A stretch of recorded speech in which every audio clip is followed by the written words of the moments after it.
क्षमा प्रार्थना अपराधसहस्राणि क्रियन्ते हर्निशं मया दासोऽयमिति मां मत्वा क्षमस्व परमेश्वरे आवाहनं न जानामि विसर्जनम् पूजाञ्चैव न जानामि क्षम्यतां परमेश्वरे मन्त्रहीनं क्रियाहीनं भक्तिहीनं सुरेश्वरे यत्पूजितं मया देवि परिपूर्णं तदस्तु मे अपराधशतं कृत्वा जगदम्बेति चोच्चरेत्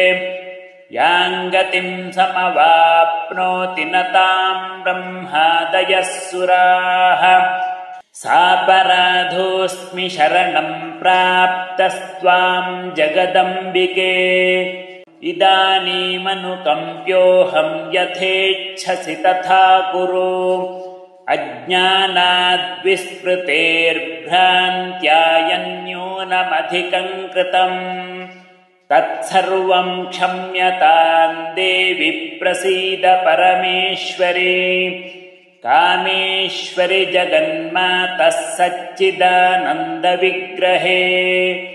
गृहाणार्चामि मां प्रीत्या प्रसीद परमेश्वरी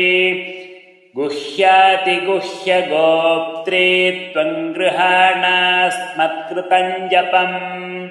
सिद्धिर्भवतु मे देवि त्वत्प्रसादात् सुरेश्वरी श्रीदुर्गार्पणमस्तु।